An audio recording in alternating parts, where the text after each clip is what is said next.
ಹೇ ಮಾನವ, ಈ ಭೂಮಿಗೆ ನೀ ಬರುವ ಮೊದಲೇ ಬಂದವರು ನಾವು. ಹಾಗೆಂದು ಹಕ್ಕು ಸಾಧಿಸಿದವರಲ್ಲ, ಸಾಮ್ರಾಜ್ಯ ಕಟ್ಟಿದವರಲ್ಲ.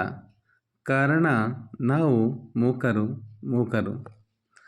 ನಿನಗೆ ಬೇಕಾದ ಎಲ್ಲವನ್ನೂ ಒದಗಿಸಿದೆ, ಆದರೆ ಏಕೆ ಈ ದೌರ್ಜನ್ಯ? ನಾನೆಂದು ನಿನ್ನ ಬೇಡಿದವನಲ್ಲ, ಆದರೂ ಏಕೆ ಈ ಕ್ರೌರ್ಯ? ಇದನ್ನೆಲ್ಲ ಮರೆತು ನಾನಿಂದು ನಿನಗೆ ಬೇಡುತ್ತಿರುವೆ, ದಯವಿಟ್ಟು ಪ್ಲಾಸ್ಟಿಕ್ ಬಳಕೆ ನಿಲ್ಲಿಸು. ನಾನಿಂದು ಅರಿವಿಲ್ಲದೆ ತಿಂದು ಸಾಯುತ್ತಿರುವೆ, ಆದರೆ ನೀನು ಅರಿವಿದ್ದರೂ ತಿನ್ನುತ್ತಿರುವೆ. ನಿನ್ನ ಕಣ್ಣೆದುರೇ ನಿನ್ನ ವಂಶ ನಾಶವಾದರೂ ಅರಿವಾಗದಿರುವುದು ವಿಪರ್ಯಾಸ. ಅಸ್ತಮ, ಹೃದ್ರೋಗ, ಕ್ಯಾನ್ಸರ್, ಲೈಂಗಿಕ ನಿರಾಸಕ್ತಿ, ಈ ರೀತಿಯ ನೂರಾರು ಕಾಯಿಲೆಗಳಿಗೆ ಕಾರಣ ನೀ ಬಳಸುವ ಪ್ಲಾಸ್ಟಿಕ್.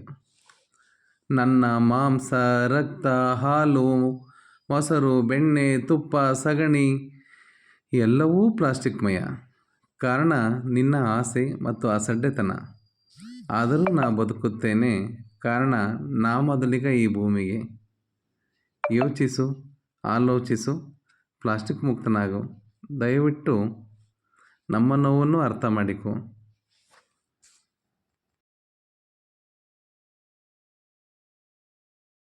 ಏನಿರುತ್ತಲ್ಲ, ಕಡವೆ ಏನಾದ್ರು ಅಥವಾ ಬೇರೆ ಯಾವುದೇ ಪ್ರಾಣಿಗಳು ನ್ಯಾಚುರಲ್ ಆಗಿ ಕಾಡಲ್ಲಿ ಡೆತ್ ಆದಾಗ ಅಥವಾ ಎಲ್ಲೋ ಒಂದು ಪಬ್ಲಿಕ್ ಪ್ಲೇಸ್ ಅಲ್ಲಿ ಬಂದು ಡೆತ್ ಆದಾಗ ಪೋಸ್ಟ್ ಮಾರ್ಟಮ್ ಮಾಡಿಸ್ತೀವಿ.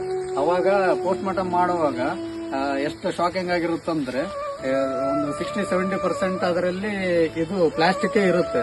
ಅವರು ಕೂಡ ಡಾಕ್ಟರ್ಸು ಕೂಡ ಏನಿದು ಈ ತರ ಎಲ್ಲಿ ತಿಂತಿದಾವೆ ಇವು ಏನು ಎತ್ತ ಅಂತೇಳಿ ಅವ್ರಿಗೂ ಕೂಡ ಗೊತ್ತಾಗಲ್ಲ, ನಮಗೂ ಕೂಡ ಗೊತ್ತಾಗಲ್ಲ. ಜನಗಳಿಗಂತೂ ಅರ್ಥ ಆಗೋದೇ ಇಲ್ಲ. ಯಾಕಂದ್ರೆ ನಾವು ಎಲ್ಲಂದ್ರಲ್ಲಿ ಪ್ಲಾಸ್ಟಿಕ್ ಬಿಸಾಡ್ತೀವಿ, ಇಲ್ಲ ಏನೋ ಒಂದ್ ಮಾಡ್ತೀವಿ. ಕಾಡಲ್ಲಿ ಅದು ಪ್ರಾಣಿ ನೋಡಿ ಪಬ್ಲಿಕ್ ಪ್ಲೇಸ್ ಅಲ್ಲೆಲ್ಲ ಬರಲ್ಲ ಅದು, ಬಟ್ ಕಾಡಲ್ಲಿ ತಿನ್ನುತ್ತದೆ. ಇವಾಗ ಗ್ರಾಸ್ ತಿನ್ನುವಾಗ ಇಲ್ಲ ಏನೋ ಒಂದು ಬೇರೆ ತಿನ್ನುವಾಗ ಅವು ಪ್ಲಾಸ್ಟಿಕ್ ಇದು ಹೆಂಗೋ ಆಗಿ ಒಟ್ಟಿನಲ್ಲಿ ಬಾಡಿ ಸೇರುತ್ತದು.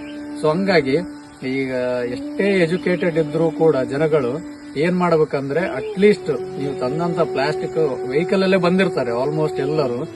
ತಮ್ಮದೇನು ಡಿಕ್ಕಿಯಲ್ಲಿ ಇರುತ್ತಲ್ಲ, ಡಿಕ್ಕಿಯಲ್ಲಿ ಪ್ಲಾಸ್ಟಿಕ್ ಅನ್ನ ಇಟ್ಕೊಂಡು ನಿಮ್ಮ ಮನೆ ಹತ್ರನೋ ಅಥವಾ ಯಾವುದೇ ಒಂದು ಮನೆ ಹತ್ರನೇ ಹಾಕಬೇಕಂತ ಏನಿಲ್ಲ, ಎಲ್ಲೋ ಒಂದು ತಿಪ್ಪೆ ಅಂತ ಮಾಡಿರ್ತಾರಲ್ಲ ಅಲ್ಲಿ ಆದ್ರೂ ಹಾಕಬೇಕು.